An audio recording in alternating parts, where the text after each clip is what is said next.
Welcome to the Christian Life Coach Collective.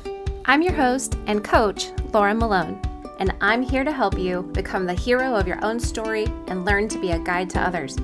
Whether you're a life coach in any niche or you want to become one, or you're just listening in so you can self-coach to lead your own life well, this podcast is here to serve you. I'm super excited to walk with you into your calling and help you create a wonderful legacy for your life.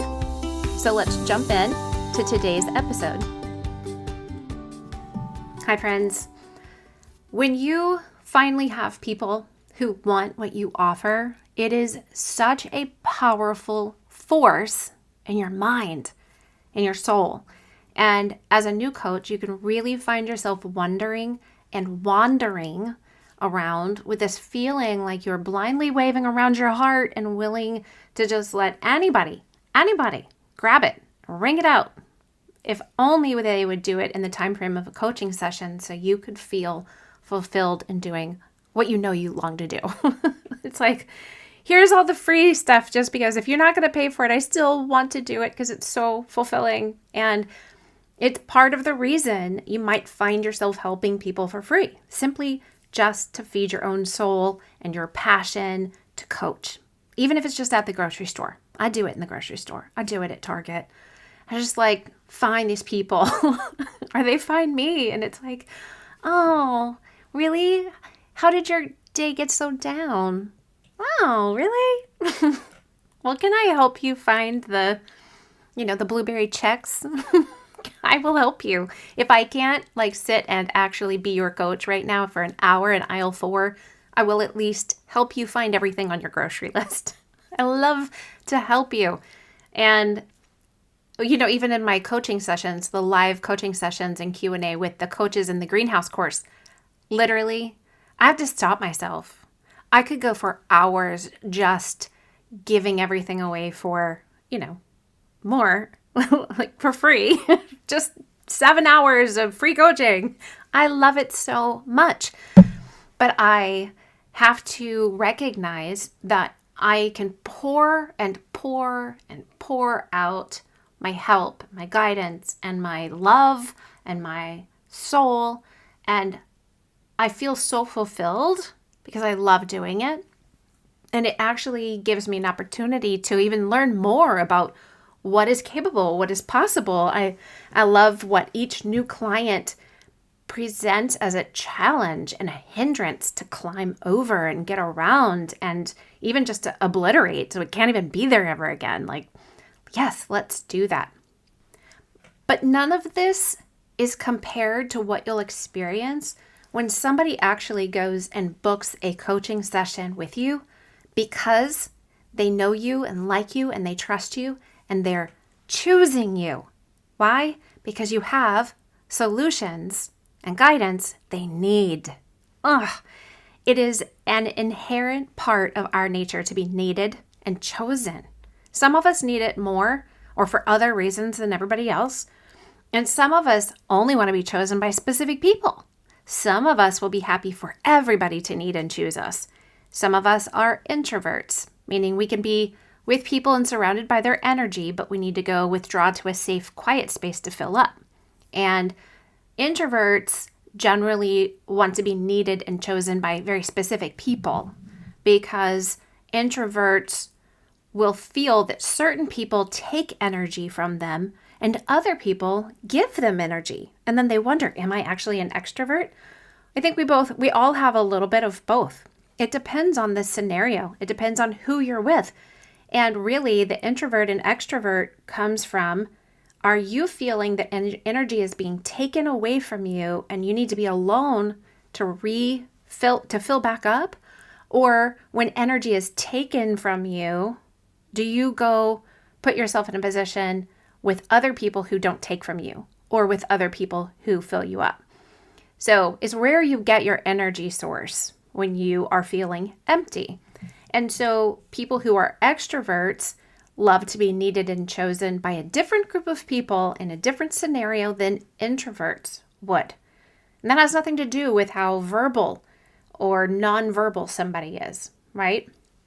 But an extrovert like me, especially a verbal extrovert like me, I can just walk through Dillard's and find somebody who looks confused and help them, and I feel so filled up. And it's not just because I'm a helper, it's because I really love the energy of being with that person, and they're a stranger, and I give them what I can, and then I walk away, and they didn't take anything else. So I know that's some of you, but it's unconscious, and you're unaware, and you're still trying to figure out, like, where does my energy come from? Who makes me feel needed? Who makes me feel chosen? Who makes me feel unneeded? And who makes me feel not chosen? And it really has a lot to do, if you pay attention to the kinds of relationships, the people you spend time with, the people you try to get things from. Maybe they give it, maybe they don't, really affects your mindset.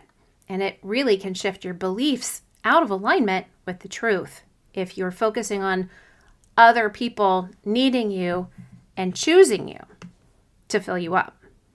And I think that there are great places to intentionally choose to let people influence you and need you and choose you. And then there's wise decisions about not letting people's need for you or choosing of you to negatively impact you. And all of this gives room and explanation for why we feel needed and chosen in one moment and completely rejected and cast off in another. It's really all in our thought life. And even if you aren't being rejected, if you think you are, you will feel like you are, and you will act as if you are. So guess what happens? There's a greater chance you'll be rejected because your actions will affect the world around you when you're acting like you are rejected. If you live like you're chosen and dearly loved, then you're going to think on that, and you're going to believe it. You're going to feel chosen and loved, and you're going to act like an adopted, chosen, loved person. And those actions are going to affect the world around you differently than if you think, feel, and act like you're rejected, right? So you have a greater impact on the world around you if you live from truth. So how does this mean anything to you as a coach? It's simply this. If you spend years thinking, I don't know what anybody needs, I don't know if they need what I carry. I don't know if they would choose what I carry, what I offer, what's in my heart, then that's how you're going to feel about coaching. And you'll take less productive action. You'll be more passive in order to avoid the feeling of rejection, in order to try to manifest something on your own. And it's hard to act like you're being chosen when indeed you are not being chosen. That said, it's hard to act like you're a chosen coach when you have no clients who choose you. Here's the difference. Not being chosen is not the same as being rejected. When you're just starting out and nobody knows about you as a coach or what coaching is, how you can help them, what you offer, heck, you barely know what you offer, right? And you're still figuring it out back then in that time frame, and you aren't chosen yet because you haven't told the world you're an option. This is hugely different than everybody knows what you offer and they always turn you down. And they say, I don't need you. What you carry is not valuable. That is rejection. So are you actually being rejected when you're thinking that way? Or are you just not yet being chosen because people don't know you are an option? If you hear it in your head that you're being rejected or you're not needed, you're not valuable, but no client or prospective client has actually told you, no, you're not valuable. What you have is it's not needed. It's not just what I don't need. It's not needed at all. If nobody has actually said that to you, then what you're thinking is perceived, but not real. It's not truth. First of all, it can't be truth because it's the opposite of what the Bible says. You were created and designed. You're called and equipped to carry things and release them on this earth, right? So the people who love you, would they ever tell you these things are true? If they're the people who really love you? If they won't say them, then why are you believing what a thought is telling you? Because you don't have to believe that thought. You don't have to keep that thought. Not every thought actually stems from truth inside of your mind. So these are the things that you just simply choose to keep on believing. And the good news is that you can shift all of that if you're struggling with not feeling chosen and needed in your practice, in your life, in your relationships, wherever. It's completely possible for you to stop thinking junk and start believing this thinking that you're needed and chosen. And there's a difference between now and not yet. Okay, now I've just become aware that I'm thinking I've been rejected, and I've just become aware that actually I haven't been rejected, I just haven't yet been chosen because I haven't been confident enough to tell people I'm an option, that I have anything for them to choose or reject. And that difference between the now and the not yet of, wow, people are choosing me and I know that I'm needed and they say that I'm needed, what I carry is valuable. There's a difference between the now and the not yet. And there's a measure of living from the not yet that's really valuable, that future, that time travel mentally. And when you pioneer anything, you leave now and you journey towards the not yet, right? You jump in the wagon to pave this new path in your life. You have no idea who you're going to meet on it. You don't know how many people will live wherever you plant yourself, wherever you build a building, toss the wagon to the side. You don't know if you're going to find your new best friends in the first place you stop, or the 9th place you stop, the 20th place you head to. But honestly, who cares, right? It's in the long run, you will have bravely ventured out and found a path to forge and gotten yourself further than all of the people who refuse to leave their comfort zones. Look at you, right? There's something inside telling you you can serve people. You can help people.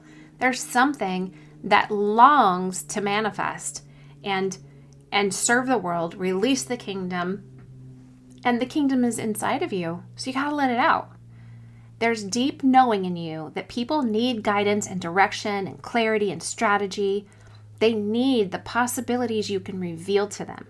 And you know it, you just don't know the people yet, and you don't necessarily have your own unique, particular language to describe what it is you carry and how it can serve the world. But you can't let this hold you back. You need to know that you need to know that the people who need you and will choose you, they're out there. You need to think about them even though you've never met them. I haven't met all of these people that listen to my podcast, right? I just trust that you're out there. If not, me and this at Yeti microphone, we have a good relationship. We're going to be really strong together because just the two of us. But have I coached clients? Yes. But have I ever met the hundreds or thousands of people who want to be great coaches or just want to learn about self-coaching through a podcast? No. The only way I ever meet a listener is actually if they book a session with me or they join the greenhouse training or join some kind of group or course that I have, right? I actually had to take a leap of faith that I would eventually have people listening that are there now, but they weren't when I started. They were not there, and they didn't even know to show up until I started making me an option. I had to actually put myself out there, and in order to be needed and chosen, you risk being rejected and not needed. If you put yourself out there in any way so that people know you're an option, they have the free will to choose to reject you or accept you. That is life. And it's happening all day long, whether we try to control it, whether we're good at controlling it or not. And it's important to know that taking the action and being rejected at times is worth being chosen. I have a friend who told me she recently got a job after, I think she said 175 applications and almost that many rejections. And I said, you go, Babe Ruth. And she's like, definitely not making as much money as Babe Ruth. And I said, No, I mean, you've got to swing the bat. And you're only going to get a home run if you swing the bat enough that you don't get home runs, right? You have to practice, and you have to swing, and you have to miss. If you never practice, swing, and miss, you never get a home run. If you never get no's, you will never get yeses. That's just how it works. If you pray for somebody to find, to be healed, well, you're only going to find people getting healed when you pray for them, or their lives touched when you pray for them because you started praying and you watched people go away not healed or seemingly untouched, seemingly unhealed. Like, you've got to take the faith action and step out in order to ever see the fruit. So I took my leap of faith to start a podcast. And I have to believe that more people will find the podcast and be blessed by it. That's my goal. And it does help me feel needed and chosen when people say, wow, I loved that episode. That was really helpful. My husband listens too. This has been great for me. Like, I love that. It's so fulfilling. But the only way I got here is by pressing through my own doubts and worries and governing my thought life enough that I kept persevering when it seemed like there were crickets. It is really just me and my Yeti microphone, right? So I want to encourage you to change your mind. Decide to believe and think differently, and that what you carry and offer, even if you don't have complete language for it yet, it's valuable, it's needed, it's going to come into its fullness one day, but it doesn't just, the fruit on the tree is not just suddenly an apple. It starts out as a seed, and you've got to be faithful with your seeds, okay? What are you doing with the talents? Are you burying them? Are you multiplying them? And what you carry, one day there will be many people who choose what you carry, and they choose you for who you are and what you release. You just have not met them yet, but that's okay. They're out there. It's a very build it and they will come scenario. I promise you that they're out there. And I tell you, like, make yourself some notes. They're out there. They're coming. We are working our way towards one another. It makes me think of a country song. We'll meet in the middle, neath the old Georgia pine. Don't make me start singing. So yes, it can feel awkward to start doing things with nobody needing it yet. But the whole point of starting to practice things and swing the bat is that one day when the crowd is watching, you swing that bat with such confidence, it smacks that ball and knocks it right out of the park, only because you were practicing in when you were alone. That you were spending time with the Lord, you were doing the work in the business, you were taking the small action steps, you were doing those things. That's the only way you get to the other side where you look back and say, that's how I did it. And now I have clarity through all of those small things that I did alone, and now I feel really confident about it. Now that I'm in the middle, I'm in front of a lot of people. This is awesome. I'm ready to go. Just keep taking imperfect action. It's going to lead to productive, massive action. Just your next right step. Determine those. You've left behind what used to be your now, and you are stepping into a not yet moment for such a time as this. Yes, it's wobbly. Yes, it's confusing, but you're going to find the strength to press on and endure and persevere and decide and commit and be intentional, because this is an opportunity in front of you. Hope is in front of you. You can step out and walk in faith because God is with you. He is before you, beside you. He is the glory of God. It is your rear guard. And if there's lies floating in your head, I've taught you how to deal with them by using the Pearl practice. Look at your paradigm, what you're believing and thinking. Find the one sentence that is the lie. What is it? Example, like if you don't know yet, if you're called to be a coach and your first thought is, I just don't carry enough of anything important to coach people on. then that's going to create a feeling of rejection. That's going to cause you to take passive action or never take action in order to avoid the feeling of rejection. That doesn't get you results you want. It doesn't ever put you in front of somebody you can help. It doesn't make you any money. It doesn't lead to a fulfilled, purpose-lived life. And it never leads to creating a legacy you feel proud of. And guess what? You've rejected yourself before you ever gave anybody else a chance to reject you. That's self-protection. It is not going to work out in the long run. So in the Pearl practice, P is your paradigm. You summarize it in the one thought you're thinking, and that's going to inform the emotion you're feeling, the E, which informs the A, action you take. That ends up in the R, results you get, and those culminate daily into the L, legacy that you're creating. That's the Pearl practice for you, simply. So you start with the old Pearl, and you lay that out. What is your current thought? What are you thinking? And then you go after the new Pearl, and that's where you decide what the legacy is that you want. You start with the legacy on the new Pearl, and then you determine what kind of results do I need to be getting on a consistent basis to gain the legacy I just decided I want.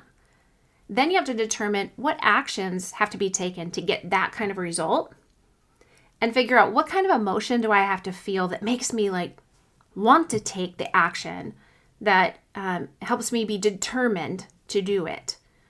And then what is the thought? What kind of thought life do you have? What kind of belief system do you have that makes you feel that emotion, that helps you experience in your body and in your soul the thing that makes you want to take that massive action, or even just that small imperfect action step? And the one thing about these new Pearl thoughts are that they need to be based in truth, not just made up and I just, I think positively and I keep my vibrations high. I'm saying you need to go find the true vibration of the spirit that hovered over nothing and created everything. You need to go find out what Holy Spirit says, and that is in the Word and in your prayer life, your relationship and friendship with Jesus. What does He say? Okay? It is based in truth. I highly encourage you, go find out what God says and look in the Word so that your belief system is creating a thought life and thoughts that do inform the rest of your soul. Then you just keep going back to the truth and let that inform you. And when the truth is informing your paradigm, when your spirit's leading your soul, then your thought life is transformed. Your mind is renewed to the mind of Christ. And then your emotional life is changed. Then the actions you take are really the next right actions. And that leads you to amazing results and a beautiful legacy. And you can listen to episode 6 again, where I introduce the Pearl practice if you want. Or you can jump into the Greenhouse Life Coach training and get more in-depth training on how to use it in your coaching and in your own life to get amazing results. I'm going to leave you with one last thought. You are needed. The world needs what you carry. And if they don't need what you carry, then they sure the heck don't need what I carry. Because if it applies to you, it's got to apply to me. It's got to apply to all the people that you think have something more than you. It can't just be you that doesn't have enough. It's not how it works. So if you're applying that judgment to yourself and believing those lies, then remember that you're also believing that about everybody else. And when you're comparing what other people are already walking in and operating in and what you think they came from that set them up for better success, that judgment and comparison, it's bearing the two kinds of fruit, the only two types of fruit that fall off the comparison tree, pride and pain. You're either better than they are, or it's a lot of pain because you are not as good as they are. It is not the tree that you need to eat from. Go find the tree of life and eat from that. There's only one judge. It's not you and it's not me. You are needed and you will be chosen, but you have to take the action that gets the clarity you need in order to grow in confidence so you can tell the world that what you carry is an option for them. You can do it. You have to take the leap of faith and trust it's all a process. You're just in this part of the process. And if everybody else has permission to be in their part of the process, then surely the same is true for you. It's completely okay for you to be where you are right now. You've got this. You just simply haven't gotten to the finish line, and thank Jesus. Not ready for the finish line. Got stuff to do. I encourage you to leave the mindset that a couple of my people have, that they need to know the information before the teacher can teach them anything. It's real like get fit before you go to the gym concept. It doesn't work. You have to be flexible, teachable, and humble so that you can learn inside of the process you're in. You cannot be perfect before you ever get into the process. So this is how you actively, intentionally leave the now and begin the journey to your not yet, where all the people who need you and will finally have the opportunity to choose you are. Those people, they're over there. I want you to start believing that 6 months and a year from now, they're going to be people who know that you have something to serve them with. You have a way to help them. You can guide them. Or if you're using this just as like your own self-coaching, your own personal development, there's other things inside of you that you carry the world needs. And you're going to move forward. You're going to decide intentionally to commit to yourself, to commit to a purpose-filled life, to pursue wholeheartedness and alignment with truth and God's will. That's who you are. That's what you're going to do. And I'm with you in it all the way. You have a calling on your life. And remember, if it's not true for you, it's not true for me, and not true for anybody else. So you better accept it and stop the sabotage, okay? Let's just take that little sabotage, the self-sabotaging cycle. Let's take it out and just tell it no. Put it at the foot of the cross. And when you struggle with those thoughts, they keep coming back at you, here's your tool. Renew my mind, Lord. I have the mind of Christ. In the middle of the night, when fear wakes you up like it does me, renew my mind, Lord. I have the mind of Christ. Renew my mind, Lord. I have the mind of Christ. Renew my mind, Lord. I have the mind of Christ. Until next time, all things are possible because you believe. Hey, thanks for listening. And I would love it if you could leave me a review wherever you listen to this podcast and tell me what you're loving about it. It helps other people who are looking for transformation and change and growth in their lives find me. And if you want to learn about becoming a coach with any of your superpowers, head over to sterlingandstonementoring.com and check out the Greenhouse course. See you there.